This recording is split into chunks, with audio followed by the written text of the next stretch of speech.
Steph and Draymond didn't make the trip to Salt Lake City. They sat out. Andrew Wiggins missed his second straight game. He's got a right adductor strain. That's an injury that's around the groin area. He's going to get reevaluated on Monday, so hopefully he's okay. God knows the Warriors need Andrew Wiggins, giving you 19.6 rebounds. However, it's his lockdown defense, Wiggins Island as we call it. They're going to miss him against Boston Saturday night at Chase Center as the Celtics are 21-5, the best team in the NBA. They were up by 40 yesterday against the Phoenix Suns in Phoenix. 40. They got one of their best offenses ever historically in terms of their efficiency and their shooting ratings and whatnot. They look really, really good. Jason Tatum and Jaylen Brown look like Pippen and Jordan. I mean, Tatum's averaging over 30 points a game and 8 rebounds. Jaylen Brown's averaging over 26 points a game and 7 rebounds. The second unit they solidified too. Now they got White, Malcolm Brogdon, and Brogdon. He goes, Brogdon's a problem. Words out of my mouth. And they're 21-5, and Robert Williams hasn't even played yet. Time Lord. So that's the name, Time Lord. So there could be a problem Saturday night. Now maybe the Warriors shock the world. We'll see. We could shock the party like San Quinn. Maybe. But you don't want these OGs getting low. You got to watch your knees, right? The get low can, it's not easy to hit that get low no more. It's hard to hit the get low. Yeah, quite honestly, it's. That's why you just pop your collar. You just pop your collar. By the way, breaking news here, and we should have got to this a little earlier, but Brittany Griner, U.S. officials say Russia is going to free WNBA player Brittany Griner in their prisoner swap with the U.S. releasing Russian arms leader Victor Bout. Isn't this the guy from the movie? Well, whatever that movie is. This is that arms dealer from the movie. You know what I'm talking about? No, I don't. They did a movie about this guy. He's a very dangerous. Yes, individual. But look, Brittany Griner was getting completely screwed over. I mean, she was used as a political pawn. So it's long overdue that she's coming home. And Russia, obviously, I don't want to get all political, but they leveraged this situation to the fullest so they could get someone out who's a very dangerous individual. Right. Really quick, the film Lord of War came out in 2005, had Nicolas Cage in it. That movie is based off of this guy. Yes. Lord of War. Yeah. Underrated movie by Nick Cage, by the way. Very good. Yeah. Really? And the guy's he's crazy, been in a lot of duds. This is a really good movie. No, it's not that he's in a lot of duds. He's in a lot of movies because he's like obsessed with like old cars and all these things. Like he does movies just for the money because he has a spending habit. Oh, does he? I can relate. Yeah. By the way, those new Jordans look good. Which ones? Because of the Cherry 11s. I don't even know what 11. I'm not a Jordan aficionado. So you might not like them, but anyway. Brittany Griner freed. She's going to be. She's going to come. Cherry red. Yeah, cherry red 11s. Those are pretty clean. Yeah, those are pretty. Those got 49ers written all over them. Yeah.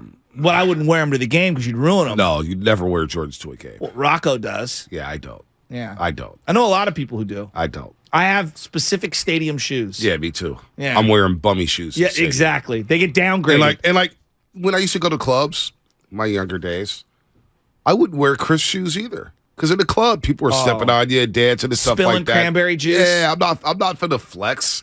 Doing Jaeger bombs. First of all, I didn't have a lot of shoes going to the club. But my mindset was, I'm not rocking good shoes to the club. Makes no sense. And then I'm going to get mad when somebody steps on my foot. No, that doesn't make any sense. Your boy had like one, maybe 2 button-ups back in that day that you would have to wear at the, when it was mandatory to wear a button-up. Oh, yeah. Oh, man. So Jonathan Kuminga showed out yesterday. He showed out.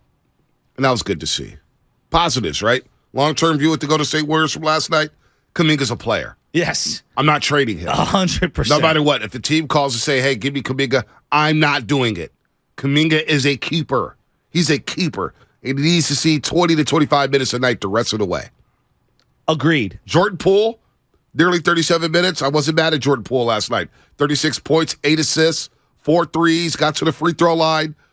The float game was good. Oh, that one that he threw one up floater, the teardrop was unbelievable. That was sick. I forgot about that. Klay Thompson got into Chuck mode, but he had a nice third quarter, 22 points, 8 of 25. Missed so many layups. They got to convert the layups. He smoked so many layups. I know. Well, the other thing that I would say about Jordan Poole is there's going to be, at some point, he's very young, but at some point, the situational awareness down the stretch in games, he's got to clean some things up, right? Mm-hmm. Obviously, free throws. It's very, very, very important. The inbounding sequence, he ran into Looney and Lamb on like 3 or 4 occasions last night where they were trying to set a pick for him and he's like kind of over dribbling or going too quick or their cadence wasn't right and just a couple of unnecessary turnovers. But yeah, the layups. What is it with the layups? The clayups were back, as the 510 says on the Xfinity Mobile text line. Clayups were back last night. Ty Jerome getting to start playing 23 minutes. I didn't agree with that decision. I'm with you. I didn't like it. Especially when DiVincenzo feels like he's just overall better player doing more good things on the floor. I just did not like it whatsoever. Was that strictly to keep the rotations intact? I guess, but your 3 main rotation guys are out. So that's my thing. Like blow the whole idea up. Yeah, Ty Jerome, 23 minutes, and then I see James Wiseman get 5.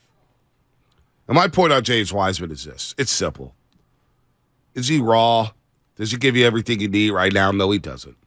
But if you're only going to play the kid 5 minutes, then you might as well just call Jeff Schwartz, his agent, and say, where do you guys want to go? We're going to try to make a deal for you to get somebody that can help us. You called him up to play, and he may go back down to Santa Cruz. I don't even know if he's going to be with the club on Saturday. He played 5 minutes yesterday. And I thought he looked solid in the 5 minutes. And I did too. But what's the point? I don't know. What's the point? I love the spin move that he put out there. Especially and then like defensively, I thought I saw some good things. He got a really nice offensive rebound. I'm getting to the point where I'm with you in terms of the conflict because if they're hellbent on just not letting him get opportunities, you're doing a disservice to everyone involved. Everybody. But that being said, as a player in the NBA, whether it's with the Warriors or not, I will buy anyone else's stock on Wiseman. I think there's something there. Wiseman, I don't know what, but I think there's something there. Offensively, he could be a really, really good player. Really good player. Does he need work with screen setting and physicality and all that? Absolutely. Absolutely. He's a work in progress. But I will buy the stock on the potential of James Wiseman. I think the kid could be a real player. He was happy yesterday, played with an edge. Even when he had a little FU to his game in the 5 minutes. And I was like, all right, cool. He earned some minutes. Doesn't even come off the bench. Doesn't play until the second quarter in the first place. And then doesn't play in the second half. If you're not going to play him, and I know it's easy for me to say, Bob Myers and Steve Kerr, Joe Lacob, they all have to get together and figure this thing out. But if he's only good enough to play 5 minutes in a game in which Curry, Draymond, and Wiggins are not playing, then maybe it's time to reevaluate the situation and say, you know what? It's just not a fit here. But it's just not going to work. Okay. How does he benefit, number one, from going to Santa Cruz? And then 2, sitting on a bench with the big league club. Like, is Santa Cruz really helping him? I thought he looked better after the stint in Santa Cruz. A little. But no, can we talk about this on the other side? Because I think there's a bigger conversation I'd like to have. And it just let's talk about it on the other side. I have a lot I want to say on this. I just think Wiseman, it may be time. It may be time just to ask yourself, is it a fit here with the Golden State Warriors? All right, what's coming up here? I think we're coming up by Fremont Bank.